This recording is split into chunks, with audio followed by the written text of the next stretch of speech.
ये हस्तिनापुर वो हस्तिनापुर जहां तीर्थंकर महापुरुषों का जन्म हुआ करता है, जहां बड़े बड़े हे महाभारत के नायकों एक द्रौपदी की लाज लुट रही है, तुम सिर झुकाए बैठे हो। सारी राज्यसभा लज्जित है। धृतराष्ट्र से कहा, तात हमने तो सुना था कि तुम्हारी बाहर की आंखें फूटी हैं, अरे तुम चाहते तो ये सब रुक सकता है।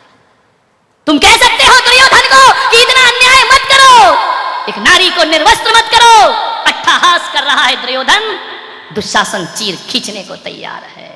असहाय नारी हस्तिनापुर की राजसभा में जहां जहां दृष्टि डालती है, कोई हाथ सहायता को नहीं बढ़ा करता है।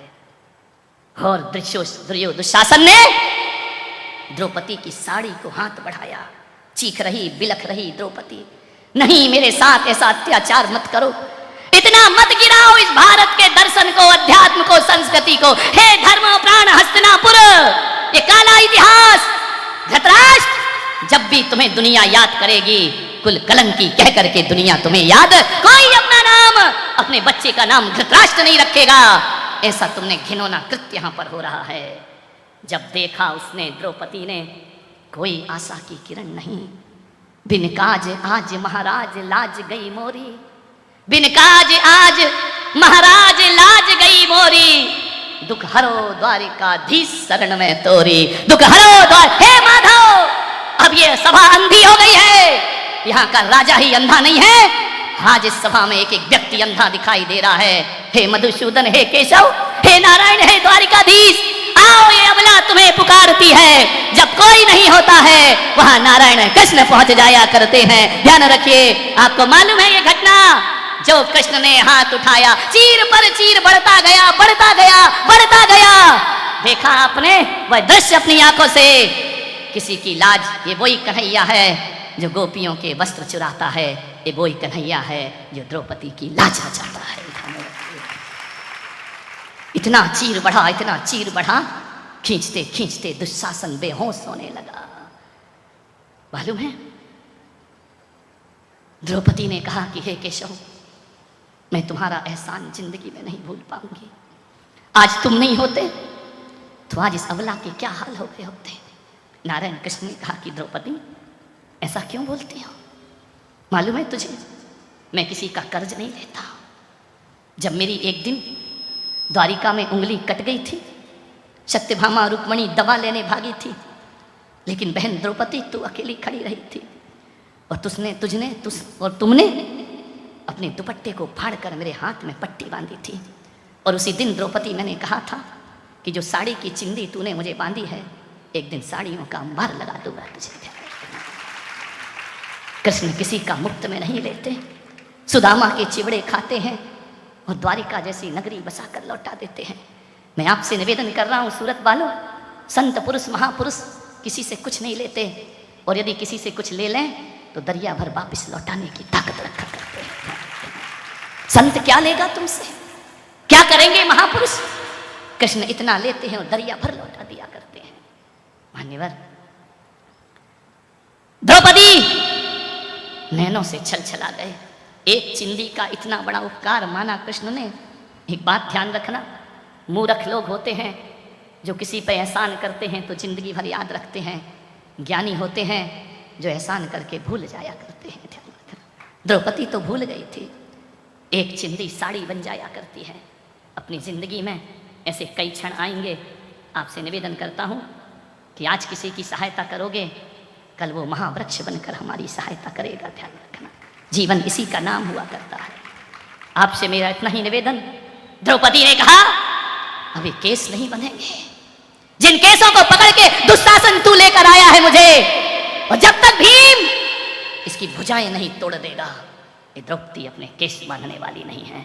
और जो जंगा ठोक ठोक कर दुर्योधन चिल्ला रहा था, उसने कहा कि भीम, इसकी जंगा जब तक चूर चूर ना हो जाए, ये द्रौपदी अपने केस को बांधने वाली नहीं है। ध्यान रखना मान्यवर, नारायण कृष्ण ने कहा, यह धृतराष्ट्र, अभी भी समझा रहा हूं, मान जाओ।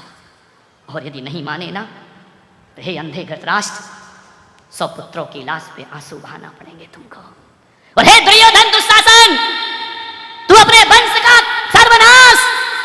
अपनी आंखों से देखेगा और एक क्षण वो आएगा कि तुझे कांधा देने वाला तेरा भाई भी इस धरती पर नहीं होगा। ये परिवार की लड़ाइयां, ये परिवार के विवाद, दुर्बुद्धि दुर्योधन गया कृष्ण के पास, कुरुक्षेत्र की लड़ाइयां हैं। शकुनी ने भेजा, जा वो माफ कर देते हैं सबको, उनकी माफी का फायदा उठा, जा उनसे कुछ लेके आ, युद्ध की तैयारियां हैं। गया दुर्योधन सिर के पास खड़ा हुआ, अर्जुन चरणों में खड़ा हुआ, आंख खुली नारायण की, मांगो अर्जुन, पहली बार तुम देखे। दुर्योधन ने कहा, ठहरो नारायण, मैं भी खड़ा हूं, मुझे मांगने का हक पहले। बोले मेरी आंख खुली, पहले चरणों पर गई, वहां अर्जुन बैठा था, तुम सिर पर थे, तुम्हें मैंने देखा नहीं। अर्जुन ने कहा, माधव दे दो उसको पहले, ये ज्ञानी लोग होते, मांग रहा है ना, मालूम है दुर्बुद्धि मांगेगा क्या, इसमें अकल नाम की तो चीज नहीं है। बोले मांग ले, तू मांग ले पहले। कृष्ण ने कहा, युद्ध की तैयारियां हैं, एक तरफ मेरी अक्षौहिणी सेना है और एक तरफ नारायण कृष्ण निहत्था है, मांग दुर्योधन क्या चाहिए। दुर्योधन इतना खुश हुआ, इतना खुश कि अब तो पांडव बर्बाद हो जाएंगे, हे नारायण आपकी अक्षौहिणी सेना मुझे दे दीजिए, युद्ध में मुझे चाहिए। कृष्ण ने कहा, ले जाओ। घर पहुंचा, बड़ा उछलता कूदता, रथ में बैठा हुआ, शकुनी मामा मिला, बोले क्या हुआ, बोले हम जीत गए। मामा ने कहा, पागल कैसे जीत गया, क्या लाया। बोले एक तरफ निहत्थे कृष्ण है, वो गांव का ग्वाला गमार, वो अकेला पांडवों के साथ है, मैं पूरी सेना ले आया। दुर्योधन शकुनी ने कहा, वे गधे, तुझमें अकल नहीं है, ये क्या कराया तू, अपनी मौत का सामान ले आया। बोले क्या हुआ मामा जी। बोले पागल, ये अक्षौहिणी सेना एक तरफ, वो निहत्था ग्वाला एक तरफ हुआ करता है, अक्षौहिणी सेना भी उसके हाथ में, उसके बराबर नहीं, वो अकेला बहुत है। अरे काय का बहुत है, उनने कहा है मैं युद्ध में शस्त्र नहीं उठाऊंगा। बोले पागल, वो निहत्था कन्हैया हमारी पूरी सेना पर भारी पड़ेगा, तू क्या मांग के ले आया। आपसे मैं निवेदन करता हूं, जब भी मांगो ईश्वर से, क्या मांगते हो, रुपया दे दो, धन दे दो, दुकान चला दो, हमारी गृहस्थी सुधरा दो, ये दिन भर आते हैं मेरे पास, महाराज आशीर्वाद दे दो। पागल हो, सेना मांगते हो। भगवान के मंदिर में जाना, ना धन ना दौलत, भगवान से भगवान को मांगना कि हे परमात्मा तू मुझे प्राप्त हो जाए, मुझे अब दुनिया में किसी चीज की जरूरत, तू मेरी डिमांड है, तू मिल गया तो अब किसकी जरूरत है। ध्यान रखिए, मान्य सोचना है आपको, अर्जुन ना होते तो गीता का जन्म ना होता। कर्मयोग का पाठ पढ़ा दिया नारायण श्री कृष्ण ने। आपसे निवेदन करूंगा, समय हो गया आपका, 10 मिनट ज्यादा हो गए हैं, अपनी बात समेटता हूं। कृष्ण की लीलाएं, कृष्ण हकीकत में गोपियों की मटकी नहीं फोड़ते थे, माखन की मटकी नहीं फोड़ते थे, कृष्ण सबके पापों की मटकियां फोड़ा करते थे। ध्यान रखना, आज पूरे सूरत में मटकियां बंधी होंगी, माखन गायब है, चॉकलेट भरी है, कहां से कन्हैया मिलेगा तुमको। ध्यान रखिए, केले भरे हैं, ऐसा मुझे पता चला है। एक आदमी बोला, महाराज आपको सब पता कैसे चल जाता है। मैंने कहा क्या बताऊं, मेरे जासूस शहर के कोने कोने में फैले हुए हैं। मान्यवर, कान्हा का जन्मदिन है, सोचना है 89 साल की उम्र में जो गीता का ज्ञान दिया करते हैं, वृद्ध अवस्था में नारायण श्री कृष्ण जेल से विदा हो जाते हैं। एक बहुत बड़ा पाठ उन्होंने दिया कि नटखटपना बचपन में कर लो, जवानी को अच्छे से बनाओ, बुढ़ापा संन्यास में बिताओ, यही कर्मयोग है, यही गीता का ज्ञान है मेरे भाई। यही आपसे कहूँगा, जिन्हें अमर होना है बहुत कुछ करना पड़ता है। कृष्ण ने बहुत कुछ किया। आपसे निवेदन, ज्ञान गंगा महोत्सव का कल आखिरी दिन समापन, 19 दिन मैंने आपको दिया है, जो भी दिया उसे अपने पास रखना ही मत। वैसे वक्त आए तो जीने का प्रयास करना उन्हें, आपका जीवन निहाल होगा, आनंद में परिवर्तित होगा। चातुर्मास चल रहा है, अभी चातुर्मास समापन नहीं है। मैं धन्यवाद देना चाहता हूं दैनिक भास्कर अखबार, राजस्थान पत्रिका, एक लोक तेज अखबार, और भी अखबार है मीडिया, जिन्होंने जो यहां नहीं आ पाए वहां तक मुझे पहुंचाया इन अखबारों ने। ध्यान रखिए, प्रतिदिन मीडिया ने बहुत अच्छा साथ दिया हमारा, मीडिया वालों ने घर घर तक हमें पहुंचा दिया। आशीर्वाद देता हूं उनको जो सहयोग उन्होंने दिया है। लोग कहते थे कि अखबारों में बुरी चीज़ों को स्थान ज़्यादा मिलता है, अच्छी चीज़ों को नहीं मिलता। लेकिन सूरत के अखबार में मैंने ऐसा नहीं पाया। यहाँ अच्छी चीज़ों को भी स्थान दिया जाता है। पूरा अखबार दिया। फूफा ने बहुत मेहनत की, अशोक बड़जात्या ने पूरी मेहनत के साथ, अशोक फूफा जिसने पूरी खबर बना बना कर मेहनत की, उसे भी मैं बहुत बहुत आशीर्वाद प्रदान करता हूँ।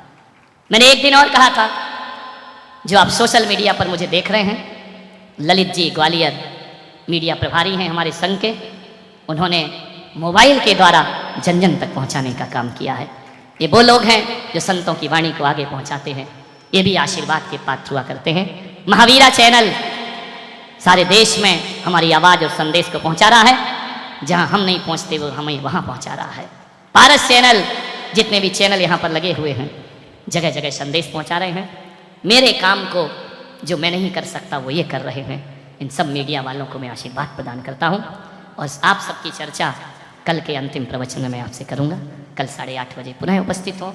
जिन्हें भी पुस्तकें लेना है बाहर उपलब्ध है, ले जाओ आज जी जान से। आज अपने कान्हा का जन्मदिन है, कन्हैया का जन्मदिन है। ये सूत्र लेकर जाओ कर्मयोग के।